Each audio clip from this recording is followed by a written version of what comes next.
Alors aujourd'hui, on va parler d'un jeu que j'ai développé sur une calculatrice Texas Instruments, la TI 92, que j'ai développé quand j'étais étudiant, quand j'étais en classe prépa. Et j'ai eu cette calculatrice en terminale l'année où j'ai passé mon bac. Et cette calculatrice, c'était celle-ci. Je sais pas si vous la connaissez, mais c'est un truc légendaire qui tient pas vraiment dans la poche. C'est un peu un truc transportable qui prend une place de dingue. Et cette calculatrice, elle était assez puissante, elle était dotée d'un processeur 68000.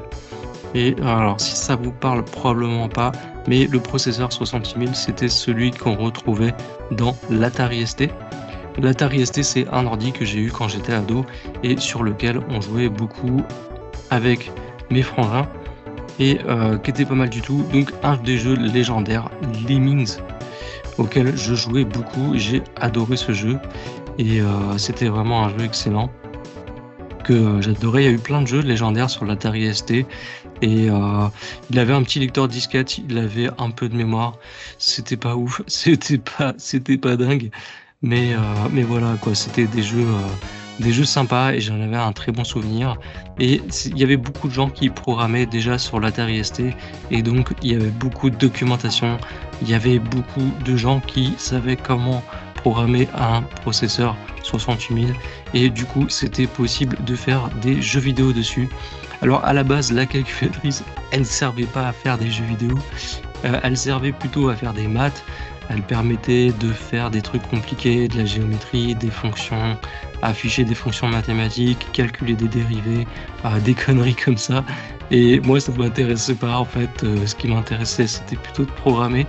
Et j'ai totalement dérivé l'utilisation de cette calculatrice pour en faire une console de jeu. Et ce que je voulais faire, c'était de retrouver les jeux vidéo que j'avais sur Super Nintendo. C'était ma console préférée quand j'étais ado. Et mon jeu préféré, c'était Street Fighter 2. Et si vous vous souvenez pas de ce jeu, si vous n'avez pas connu ce jeu, une petite présentation. Mais voilà, c'était un jeu ultra méga légendaire. Voilà. Et c'était le jeu que je rêvais de programmer sur la TI 92. Alors la première année que je l'ai eu en fait en avril 1998, c'est ça, c'était l'année de mon bac. Et j'avais déjà programmé un jeu dessus, c'était Mario 92. Ce jeu avait très très bien marché. Il y a eu énormément de gens qui l'ont téléchargé tout ça sur ticalc.org. Ce site ticalc.org, c'était la plateforme où on échangeait des jeux, où on discutait, où il y avait des news sur tout ce qui se passait sur toutes les calculatrices TI. Et ce site est toujours en vie. Alors, visiblement, il n'y a pas eu de post depuis 2021, mais il existe toujours et c'était le site qu'on utilisait en 1998. Il est toujours online et je suis allé déterrer le jeu que j'ai donc publié en 99.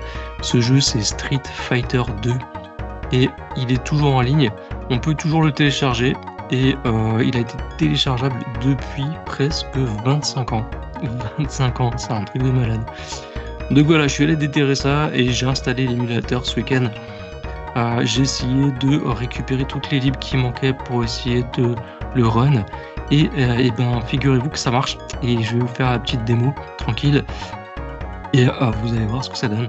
Alors, j'ai pas réussi à le remettre sur la calculatrice, la vraie. Et c'est un peu compliqué. En fait, on a quand même une prise jack dessus, ici.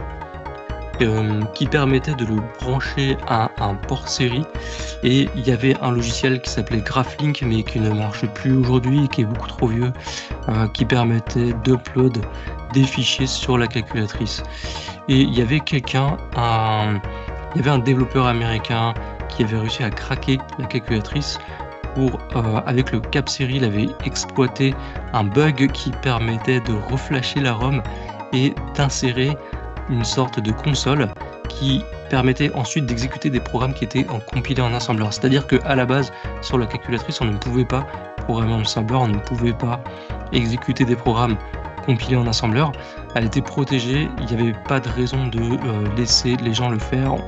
Le constructeur voulait pas que la calculatrice devienne instable, donc il ne l'avait pas permis.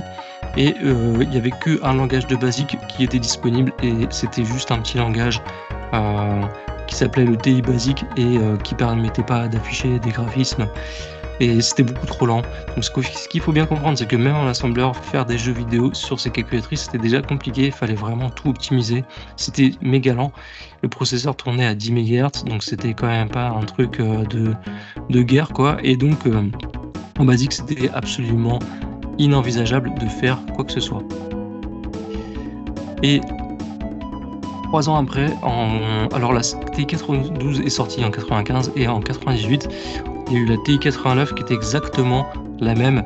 En réalité, il y avait juste les touches qui changeaient un petit peu. L'écran était un peu plus petit, il était en 100 par 160 contre 128 par 240 sur la TI 92, mais c'était le même processeur, il y avait la même quantité de mémoire, tout pareil. Donc voilà comment ça marchait. Alors dessus, on avait de la mémoire flash et de la RAM. Et sur la mémoire flash, on pouvait installer des programmes et tout ça. Alors j'ai déterré un petit émulateur qui marche toujours. Cet émulateur, il est fait en JavaScript. Et donc l'avantage par rapport aux autres émulateurs, les vieux que j'utilisais à l'époque, c'est qu'il tourne toujours. Il tourne toujours dans un browser. Et ça, c'est super pratique. Donc là, j'ai upload toutes les libs qu'il fallait et j'ai réussi à le faire marcher. Je vais le lancer et c'est parti. Est-ce que ça run? Est-ce que ça run? Ouais, ça y est, c'est parti, ça démarre. Et voilà comment ça s'affichait. On va aller dans l'écran About et là on voit voilà que j'étais accompagné. J'ai un collègue qui m'avait aidé à réaliser le jeu.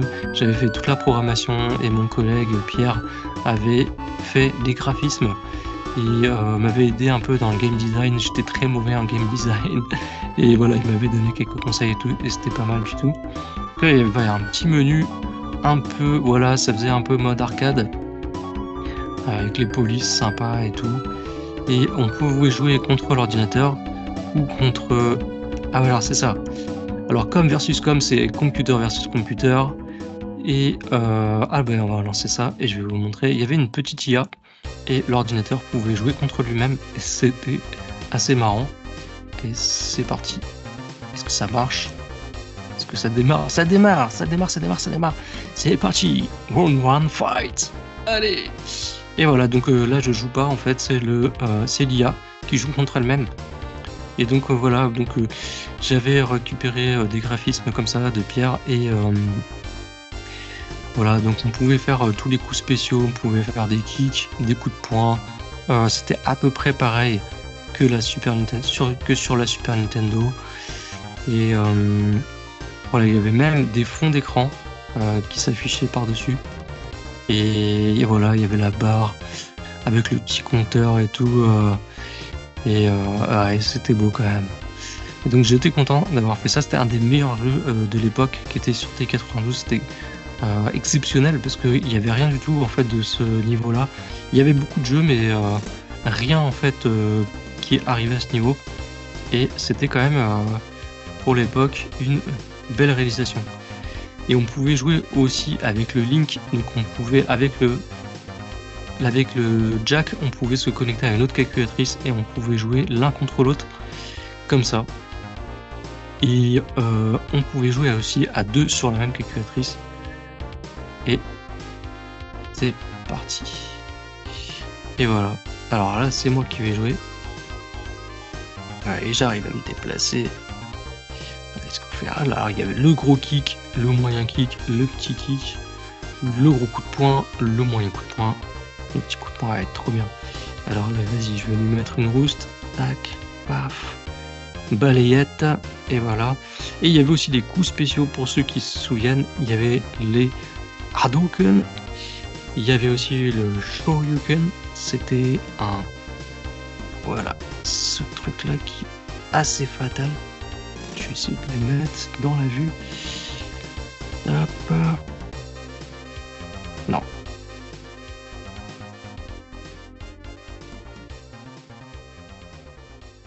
Et voilà, c'est passé. Ouais, je lui ai pas fait très mal, mais bon. Et il y avait aussi le coup de pied éclair comme ça, qui faisait très très mal, surtout si on le coince dans le côté de l'écran. Voilà, je l'ai mis dans les vapes. Ah, je me souviens pas que j'avais fait ça. Il est dans les vapes. Et donc l'autre joueur devait jouer, voilà, avec le pavé numérique se déplacer et il pouvait envoyer des coups par là. Ah non, c'était avec le clavier. Ah ouais, c'est par ici. Et voilà. Allez, tiens, Ryu. Allez, bam bam. Un petit coup de pied, un coup de pied. Et voilà, donc ça faisait quand même pas mal de graphismes et ça prenait beaucoup d'espace mémoire. Du coup, j'avais dû split les personnages en plusieurs parties, en plusieurs fichiers. Il y avait un fichier pour chaque fond d'écran, un fichier par personnage. Et c'était un peu compliqué de l'installer. C'est-à-dire qu'il y avait tellement peu d'espace sur la calculatrice qu'il fallait choisir les personnages qu'on voulait à l'avance. Et c'était pas possible de tous les installer. Donc là, j'ai réussi qu'à en mettre 2 et j'ai pas réussi à en mettre plus que ça. Ça fait cracher la calculatrice dès que j'essaye d'en upload un troisième. Donc là, il n'y a que Ken et Ryu et je peux pas vous montrer les autres personnages, mais ils étaient tous disponibles. Et il y avait à peu près tous les joueurs. Donc voilà comment ça marchait. Et voilà. Alors comment ça marche niveau programmation? On va rentrer un peu dans les détails. Et j'ai récupéré un petit exemple de code en assembleur 68000. Alors en fait l'assembleur, contrairement à ce qu'on peut croire, c'est très simple. C'est un langage de programmation qui peut s'apprendre très vite. La réalité c'est que c'est quelques opérations très simples. Donc voilà comment ça marche. Mais globalement l'assembleur ça permet de contrôler directement le processeur. Et c'était un processeur 32 bits, ce qui fait que les registres étaient sur 32 bits et que ça laissait en fait la capacité à la calculatrice d'avoir énormément de mémoire, parce que le nombre de bits va déterminer la taille des registres d'adresse et ça va déterminer la taille maximale de la mémoire qu'on peut avoir. Donc les registres, il y en avait 16 et il y avait 8 registres de données et 8 registres d'adresse. Les registres de données, c'est les registres des 0, des 1, des 2, etc. qui permettent de faire des calculs et des comparaisons. Donc les opérations arithmétiques qu'on peut faire sur les registres de données sont assez simples. C'est des additions, des soustractions. En réalité, il n'y a pas de soustraction. C'est juste des additions de nombres négatifs, des petites multiplications et les opérations de bits. Donc on pouvait faire shifter les bits à droite, à gauche. On pouvait faire des OR, des XOR, des AND. Et on pouvait faire aussi des tests, donc comparer en fait la valeur d'un registre avec une valeur comme ceci. Donc c'est ce que se faisait cmp.w. Alors ça c'était compare word, donc ça allait comparer en fait les deux premiers octets de D0 avec 344 et si c'était égal, et bien ça jumpait back. C'était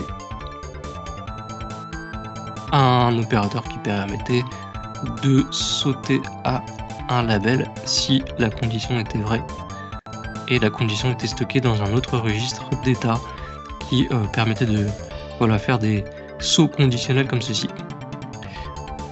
En réalité on pouvait faire quand même des variables, on pouvait stocker des variables dans le tas qui en fait était chargé dans le programme. À l'intérieur du programme il y avait un espace mémoire comme ça, donc on avait quand même la possibilité d'utiliser des noms de variables.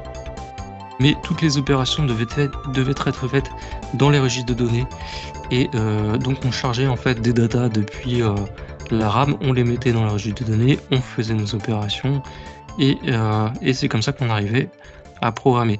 On pouvait quand même faire des includes, ce qui était quand même assez pratique. Les .h en réalité c'était juste des labels qui permettaient d'appeler des fonctions et qui permettait de sauter à des fonctions qui étaient définies à l'extérieur du programme.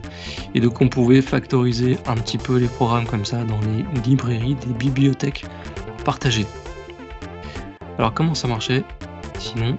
Eh bien finalement ça ressemblait un peu à du C mais beaucoup plus verbeux parce que les instructions étaient assez basiques, mais c'était à peu près le même principe. Il n'y avait pas grand chose finalement de compliqué.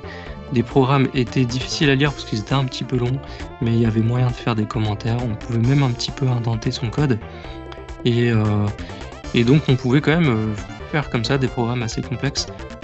Là-dedans j'avais quand même réussi à faire des programmes de plusieurs milliers de lignes de code, et alors c'était pas vraiment maintenable, j'avoue que je sais même pas comment je faisais pour tester ça. À l'époque j'avais un émulateur qui tournait sur Windows et c'est là-dessus bien sûr que je testais tout.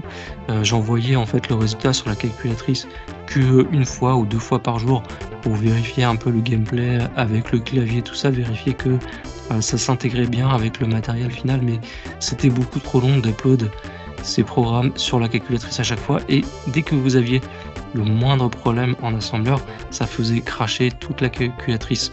Donc à savoir que sur ces calculatrices, il n'y avait pas vraiment de système d'exploitation multitâche, c'était totalement monotâche, et donc le programme que vous voyez là, il monopolisait intégralement le processeur, et donc il était le seul à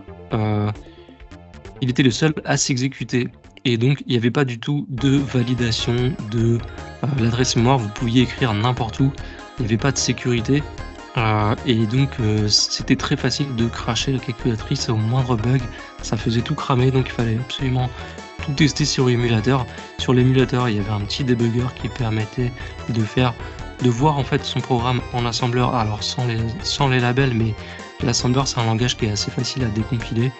Et donc le debugger permettait de décompiler, d'afficher les instructions et de faire du pas à pas, de mettre des points d'arrêt et de faire du debugging comme ça. Et c'était quand même assez pratique et ça allait assez vite.